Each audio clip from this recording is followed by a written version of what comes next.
ఈ రోజు ఏ విధమైనటువంటి విషపూరితమైనటువంటి వార్తల్ని బట్టలొప్ప తీసుకుని మరి రాశారో ఒక్కసారి మనం ఆ వార్తల్లోకి వెళ్దాం. ఈ ఆంధ్రప్రదేశ్ రాష్ట్ర ప్రభుత్వం, ఈ కూటమి ప్రభుత్వం 11 నెలలుగా అనేక ప్రజా వ్యతిరేక కార్యక్రమాలకు పాల్పడతా ఉంది. దానిలో భాగంగా మీరు చూస్తే వాలంటీర్ల వ్యవస్థను రద్దు చేసింది. ఇప్పుడు రేషన్కు సంబంధించి ఇంటింటికి రేషన్ కూడా రద్దు చేసినటువంటి కార్యక్రమం. ఏదైతే ఇంటింటికి ఫ్యామిలీ డాక్టర్ కాదు కదా, ఊరికి కూడా ఒక డాక్టర్ లేనటువంటి పరిస్థితిని తీసుకొని వచ్చారు. సో అనేక ప్రజా వ్యతిరేక నిర్ణయాలు తీసుకుంటా ఉంది. దానిలో భాగంగా ఈ 2 పత్రికలు కూడా రాక్షస ఆనందం పొందుతూ వార్తలు రాసినాయి.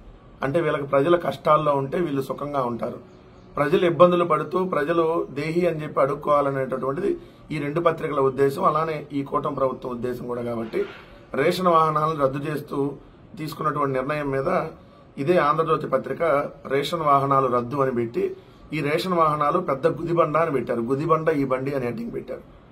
అట్లానే చూస్తే ఈనాడు వచ్చేటప్పటికి జూన్ 1 నుంచి రేషన్ దుకాణాల ద్వారా నిత్యావసరాలు తీసుకోవాలి, ఎండియూ ఆపరేటర్ గా వాహనాలు ఇచ్చేస్తున్నారు. మంత్రివర్గ సమావేశంలో కీలక నిర్ణయం. అసలు ఈ ప్రభుత్వం ఏం చేస్తుందో వీళ్ళకన్నా కనీసం అర్థం అవుతుందా? 1,45,00,000 కుటుంబాలకు సంబంధించి 1,45,00,000 కుటుంబాలకి రేషన్ కార్డులు ఉన్నాయి. ఆ 1,45,00,000 కుటుంబాలకి ఇంటింటికి వచ్చి రేషన్ వాహనాలలో వచ్చి రేషన్ ని అందించినటువంటి జగన్మోహన్ రెడ్డి గారి ప్రభుత్వం. 8 రాష్ట్రాలు దాన్ని ఇన్స్పిరేషన్ గా తీసుకొని దాన్ని ఎలా పెట్టాలనేటటువంటి ఆలోచన కూడా చేసినటువంటి పరిస్థితి. ఇంటింటికి వాలంటీర్ వెళ్ళిపోయాడు, తీసేశారు. ఇంటింటికి ఇప్పుడు రేషన్ పోయింది, ఇంటింటికి ఫ్యామిలీ డాక్టర్ పోయారు, ఇంటింటికి సంక్షేమ పథకాలు పోయినాయి. 11 నెలల్లోనే ఎంత దారుణమైనటువంటి పరిస్థితులు ఆంధ్రప్రదేశ్ రాష్ట్రంలో ఉన్నాయంటానికి ఇవే కదా ఉదాహరణ. ఈ పచ్చ మంద ప్రజలు సంతోషంగా ఉంటే ఓర్చుకోలేరేమో. ఓ సినిమా ఉంటది మహేష్ బాబుది, స్పైడర్ అనుకుంటా. ఆ విలన్ కూడా అంతే, అందరు జనాలందరినీ చంపేస్తా జనాలు ఎక్కువ మంది ఏడుస్తా ఉంటే అతనికి ఆనందంగా ఉంటుంది. ఒకళ్ళిద్దరు కాదు, వేల మంది ఏడుస్తా ఉండాలి. ఇప్పుడు ఇక్కడ లక్షల మంది ఏడ్చేటటువంటి దాంట్లో భాగంగా, లక్షలు కూడా కాదు, 1,45,00,000 కుటుంబాలు, 9,260 కుటుంబాలు ఈ రేషన్ సంబంధించినటువంటి వాహనాలకి ఆపరేటర్లుగా పనిచేస్తా ఉన్నారు, ఎండియూ ఆపరేటర్లుగా. సో ఈ కుటుంబాలు రోడ్డు మాట అంటే 10,000 కుటుంబాలకు ఈరోజు ఉపాధి పోయింది. 1,45,00,000 కుటుంబాలు ఏదైతే రోజు వారి పనులు మానుకొని ఏదైతే రేషన్ షాపుల దగ్గరికి వెళ్లి క్యూలో నిలబడి ఒక రోజు 2 రోజులు 3 రోజులు, ఇవాళ క్లోజ్ అయింది రేపు రండి ఎల్లుండి రండి, అట్లా ఏదైతే రోజుల తరబడి తిరగాల్సినటువంటి పరిస్థితి, వచ్చేటటువంటి ఏదైతే కూలీ నాలి కూడా పోయేటటువంటి పరిస్థితికి తీసుకొని వచ్చారు. జగన్మోహన్ రెడ్డి గారి ప్రభుత్వం ఉన్నప్పుడు 17 రోజుల పాటు ఏదైతే రోజుకి 90 ఇళ్లు అని కేటాయించి ప్రతి రోజుకి 90 కార్డులకి 17 రోజుల పాటు వెళ్లి ఒక్కొక్క ఆపరేటర్ వెళ్లి రేషన్ అందించినటువంటి పరిస్థితి. ఇంటింటికి వెళ్లి మరి 1,45,00,000 రేషన్ కార్డులు ఉన్నాయి. ఒక విప్లవాత్మకమైనటువంటి వ్యవస్థ. ఆ వ్యవస్థను కూడా ఈరోజు నాశనం చేసినటువంటి పరిస్థితి. మొన్నటికి మొన్న 2,66,000 మంది వాలంటీర్లని తీసేసినటువంటి పరిస్థితి. ఈ రోజుకి చూస్తే ఏదైతే 1,45,00,000 కుటుంబాలకి రేషన్ కూడా దూరం చేస్తున్నటువంటి పరిస్థితి. రోజుల తరబడి వాళ్ళు క్యూ లైన్ లో నిలబడి వాళ్ళ పనులు మానుకొని మనం చూసాం కదా ఎంతంత క్యూలు ఉంటాయో. ఎందుకు ఇంత సైకో ఆనందం, ఇంత శాడిస్ట్ ఆనందం చంద్రబాబు నాయుడు గారు? ఏం చేశారు మీకు? అదేంటి ఇది గుదిబండ అని చెప్పి, ఇది మీరేమో హెలికాప్టర్లు గురించి చక్కర్లు చేయొచ్చు, మేమే ఇంటింటికి రేషన్ అందించకూడదు. ఈ రోజు ఆంధ్రప్రదేశ్ లో మద్యం హోమ్ డెలివరీ అవుతుంది, రేషన్ మాత్రం హోమ్ డెలివరీ కాకూడదంట. సో ఎంత దారుణం! మద్యమేమో హోమ్ డెలివరీ కావచ్చు, ఏదైతే తినటానికి సంబంధించి రేషన్ బియ్యం మాత్రం ఇంటింటికి ప్రభుత్వం డోర్ డెలివరీ ఇవ్వకూడదు అనేటటువంటి నీ కుసంస్కారం అనేది నిజంగా కూడా ఈ రాష్ట్ర ప్రజలు కూడా గమనించండి ఎంత దారుణంగా ఉన్నటువంటి మనస్తత్వం ఆ 2 పత్రికలు కానీ చంద్రబాబు నాయుడు గారు ఈ కూటమి ప్రభుత్వం ఉందనేది.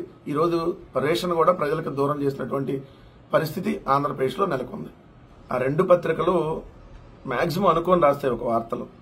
దానిలో భాగంగా చూడండి, ఇమిటేషన్ బ్రాండ్లతో భారీ దోపిడీ అని చెప్పి ఈనాడు, ప్రాచుర్యం పొందిన మద్యం బ్రాండ్లు తరిమేసిన జగన్ అడ్డుకో అని చెప్పి హెడ్డింగ్ పెట్టి రాశారు. అదేవిధంగా ఆంధ్రజ్యోతి కూల్ గా కొల్లగొట్టారు, మద్యం స్కామ్లో మత్తిపోగొట్టే స్కీము, అదనంగా పైసా వసూలు, 1000 విలువైన మద్యానికి 1,600 చెల్లించారు, అదనంగా ఇచ్చిన 600 మళ్లించారు. కడుపుకి అన్నం తింటారా? ఏం తింటారు అంటే తినరనుకోండి, మీరు కడుపుకి అన్నం తిని రాయరు వార్తలో.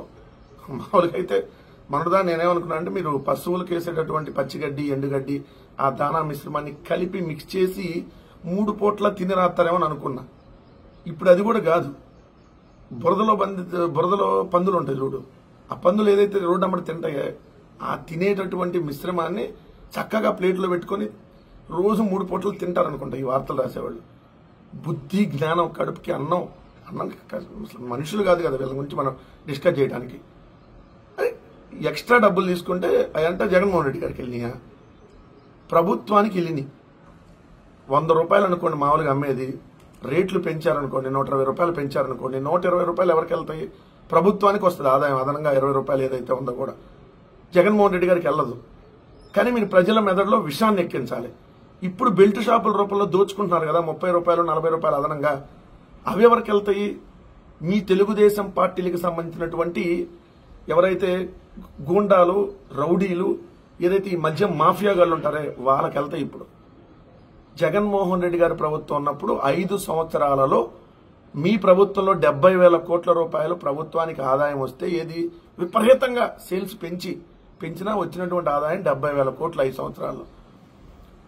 కానీ జగన్మోహన్ రెడ్డి గారి ప్రభుత్వంలో సేల్స్ గణనీయంగా పడిపోయి, అంటే తాగేవారి సంఖ్య తగ్గి, తాగేటటువంటి వాళ్ళని తగ్గించి, తాగకూడదు మద్యం అనేది ఆరోగ్యానికి హానికరం అని చెప్తూ లిమిటెడ్ గా మద్యాన్ని ఇచ్చి ఏదైతే బాగా విపరీతంగా కోట్లాది కేసులు, వాస్తవంగా చెప్పాలంటే 2 కోట్ల బీర్ కేసులు అంతకుముందు అమ్ముడుపోతే జగన్మోహన్ రెడ్డి గారు ఉన్నప్పుడు 1 కోటి బీర్ కేసులు అమ్ముడుపోయినాయి. సో అంత గణనీయంగా తగ్గించిన రాష్ట్ర ప్రభుత్వానికి అమాంతం ఆదాయం పెంచారు. 70,000 కోట్లు మీ ప్రభుత్వ హయాంలో వస్తే జగన్మోహన్ రెడ్డి గారి హయాంలో 5 సంవత్సరాల్లో 1,06,000 కోట్లు వచ్చింది. అంటే 36,000 కోట్ల ఆదాయం పెరిగింది. ఆ ఎక్స్ట్రా వచ్చిన డబ్బులన్నీ జగన్మోహన్ రెడ్డి గారికి రావు, ప్రభుత్వానికి వస్తాయి. కడుపుకు అన్నం తిని వార్తలు రాస్తే అర్థమవుతుంది. ఇలా గడ్డి తిని రాస్తే ఇలానే ప్రతిరోజు బుర్ర జల్లాలనేటువంటి ఏకైక లక్ష్యంతో రేట్లు పెంచారంట, పిచ్చి బ్రాండ్లు ఇచ్చారంట. ఎవడి పిచ్చి బ్రాండ్లు? మీరు రెన్యువల్ చేసింది, మీరు తీసుకొని వచ్చి రెన్యువల్ చేసి మేము కంటిన్యూ చేస్తే పిచ్చి బ్రాండ్లా? అప్పుడు పిచ్చి ముఖ్యమంత్రి మీరే కదా, అది రాయాలి కదా. చంద్రబాబు నాయుడు గారు ఈ పిచ్చి బ్రాండ్లు తెచ్చారని చెప్పి ఇప్పుడు తెచ్చిన పిచ్చి బ్రాండ్ల గురించి రాయండి. మనం మీకు సవాలు విసిరాం వైఎస్ఆర్ కాంగ్రెస్ పార్టీ తరఫున. Sumo whisky, short whisky, Bengaluru malted whisky, Bengaluru brandy, Kerala malted whisky, Tropicana brandy, good friends whisky, ఇట్లాంటి పనికిమాల 99 బ్రాందీ ఇలాంటి పనికిమాలని అన్ని తీసుకొని వచ్చి ఈరోజు అవి చెత్త బ్రాండ్లు 10 రూపాయలు కూడా విలువ చేయనటువంటి ఒక నాటు సారాన్ని తీసుకొని వచ్చి ఈరోజు 100 రూపాయలు 110 రూపాయలు 130 రూపాయలు అని చెప్పి షాపుల్లో అమ్మటం, మళ్ళీ బెల్ట్ షాపుల రూపంలో 150 అట్లా దోచుకోవటం, ఇది మీరు చేస్తున్నటువంటి అంటే మోసం. అది రాయండి. ఏసీబీ కోర్టుకు లిక్కర్ గ్యాంగ్. ఎవడు గ్యాంగ్? ఎవడు గ్యాంగ్ అంటున్నా? ప్రభుత్వ అధికారులను పట్టుకొని ఉన్నతాధికారులు, ప్రభుత్వంలో పనిచేసినటువంటి ఉన్నత స్థాయిలో పనిచేసినటువంటి అధికారులను పట్టుకొని గ్యాంగ్ అని రాస్తారా? లిక్కర్ గ్యాంగా? మీరు కదా గాలి గ్యాంగు, మీరు కదా ఈ రాష్ట్రాన్ని పట్టి పీడిస్తున్నటువంటి చెత్త గ్యాంగ్ మీరు కదా. మీ పత్రికలు మీ కూటమి మీరందరూ ఈ రాష్ట్రానికి పట్టినటువంటి సినీ గ్యాంగ్. ఈ రాష్ట్రాన్ని పట్టి పీడిస్తా ఉన్నారు. ఇంకా అవతలాలను గ్యాంగ్ అని రాస్తారా? లిక్కర్ గ్యాంగా? టైం వస్తుంది, ఆ టైం వచ్చినప్పుడు మీ 2 పత్రికలకి ఉంటది, ఒక్కొక్కరికి చూడండి. ఎందుకు ఇక ఈ జీవితం అనుకునేలాగా ఖచ్చితంగా చేస్తాం. న్యాయస్థానాల్లో మీరిద్దరిని గుడ్డలొడదీసి 2 పత్రికలను కూడా ఖచ్చితంగా నిలబెడతాం. మీరు పత్రికల ముసుగులో చేస్తున్నటువంటి రాజకీయ వ్యభిచారం, బ్రోకరేజ్ ఏదైతే ఉందో దాన్ని ఖచ్చితంగా ప్రజల్లో నిలబెడతాం. మిమ్మల్ని ఖచ్చితంగా ఎట్టి పరిస్థితుల్లో కూడా వదిలిపెట్టాం. రోజుకి మీరు శృతి మించి విచ్చలవిడిగా రాస్తున్నటువంటి తప్పుడు రాతల్ని ఖచ్చితంగా ప్రజల్లో ఎండగట్టి మీ బతుకేంటో, మీ బూతు బతుకులేంటో, మీరు చేస్తున్నటువంటి రాజకీయాలేంటో, మీరు చేస్తున్నటువంటి బ్రోకరేజం, చంద్రబాబు నాయుడు కోసం రాజకీయంగా నగ్నంగా రోడ్డు మీద మీరు నిలబడి చేస్తున్నటువంటి వ్యభిచారాన్ని ప్రజల ముందు ఖచ్చితంగా చూపిస్తాం. ప్రతిరోజు కూడా మిమ్మల్ని వదిలేటటువంటి ప్రసక్తి లేదు. మీరు చేస్తున్నటువంటి తప్పుడు రాతలకి ఖచ్చితంగా ప్రజల్లో ఎండగడతామని మాత్రం మరొకసారి మీ అందరికీ హెచ్చరిస్తా ఉన్నాం మీ 2 పత్రికల వాళ్ళకి.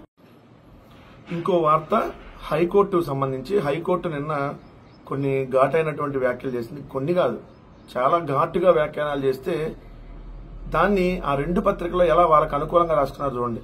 ప్రతి చిన్న విషయానికి హైకోర్టుగా రాష్ట్ర ఉన్నత న్యాయస్థానం స్థాయిని 2nd క్లాస్ మేజిస్ట్రేట్ స్థాయికి దిగజార్చారు. కోర్టుల్ని క్రీడా మైదానాలుగా మార్చారు. మీ మధ్య సిల్లి వివాదాలు తీర్చడానికి మేము ఇక్కడ లేము. రాజకీయ పార్టీలపై ఘాటు వ్యాఖ్యలు.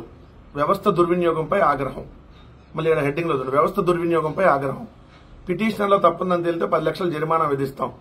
ఆదేశాలు అమలు చేయకుండా కానిస్టేబుల్ నుంచి డీజీపీ వరకు ఎవరిని ఉపేక్షించబోమని. ఆదేశాలు అమలు చేయకుంటే కానిస్టేబుల్ నుంచి డీజీపీ వరకు ఎవరిని ఉపేక్షించబోమని హెచ్చరిక.